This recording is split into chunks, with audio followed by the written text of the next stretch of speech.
li xew a ngi. waaw kon facture courant moo tax nga fas sa kanam gi ne ñàngal ba man tiital nga ma sax yóbbu sama fit bi ah dafa garaaw bu xew passé ñu fay ko. facture courant dina toll ni Daaro lii de plainte nga naan ma facture courant. plainte ay man Daaro ku ma porté plainte indi ma problème nii nay ah lan laa def. yow Daaro est-ce que nit nga yow ku lay porté plainte du jël plainte bi yóbbu ko sa kër man mi kay la ñu porté plainte man mi plainte bi nekk sama biir kër. loolu da ciy dara mun nan maa sama doomu ndey nga duñ la ko jox ne la joxal ma daal yóbbu nga sama fit bi yëpp lii daal amul problème bu xew bi passé ñu réglé ko ñun bu ñu kenn indil ay affaire plainte di yàq suñu xew ah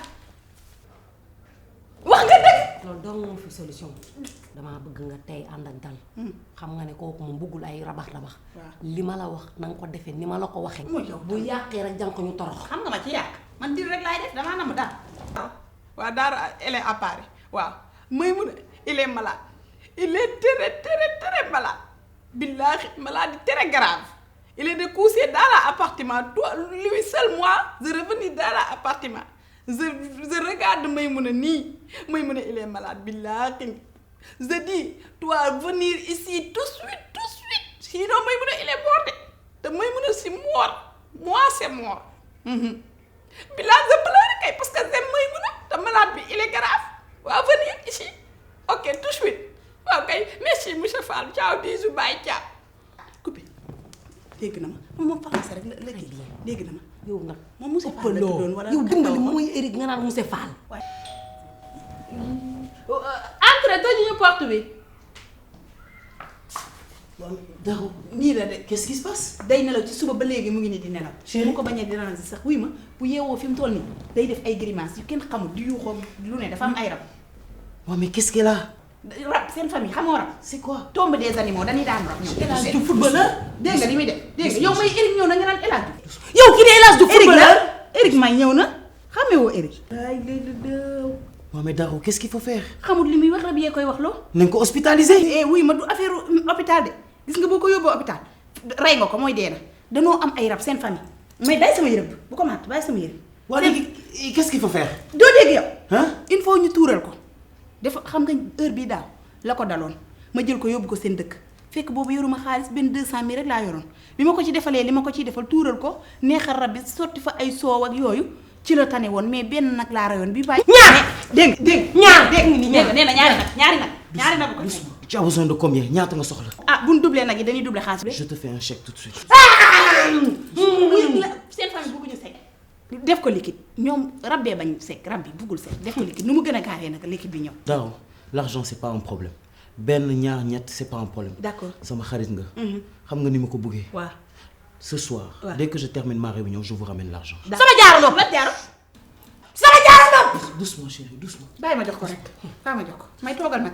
Daro je compte sur toi. xam naa loolu. prends soin d'elle. bëgg nga ko bëgg na la dëgg la. bëgg naa ko xoolal l'argent c'est pas un problème. waaw. Dès que je termine ma réunion je viens te ramener l'argent tout de suite. de kontaan na gis nga rab baa ngi kontaan rab bi mooy def yëpp du ngeen de rab bi la indi xaalis bi rek bu ñëwee rek rab bi dina bëgg. Daro waaw toppatoo ma ko bu baax. dinaa ko toppatoo bàyyi daal di jàmbur jox bàyyi kii mu koy eggale sa réunion rek dina Prends soin baax. d'elle. d'accord je reviens ce soir. y a pas de problème. pam bu ko tiiree may bu dee du la faj yow boo ko tiiree doomu jàmbur ji mu dee na nga naan ko pam.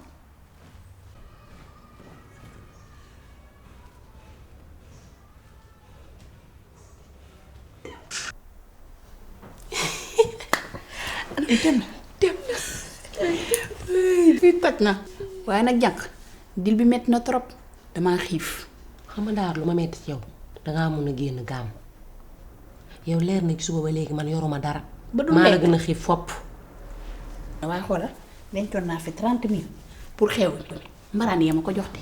xaaral ma woo Mbaye Diop Fary Mbaye ñu commandé dibi. wuy ma waaye xaas bi day ñëwaat de. fii dara daf fee mës a wàcc ci kër gi te joxuma la sa wàll. loolu moom dëgg la. doo bàyyi li ngay wax.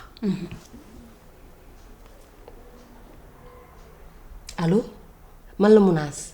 waaw dañ bëggoon benn kilo yàpp benn poulet entier. waaw léegi nii ok d'accord merci beaucoup. benn ngoon 500 000 francs. looloo gën a ndaw ci samay dit. non fii toj na de. way sama day. lan la. Ah chérie, j'avais l'argent de la secrétaire dans la voiture. Donc je me suis dit que j'allais venir pour te le remettre. Mais là, Dieu merci, je vois que tu vas mieux. Vous savez ce qu'on va faire? Ce soir, on va au restaurant. Vous vous habillez, vous vous mettez sur votre 31, faites nous nerf. Et on va au resto ce soir. Je suis content. Chérie, je t'aime. Oh, c'est formidable. Daro, Sees. sama xarit la. dëgg la kay yow moom du ma la 500. fàtte. À ce soir.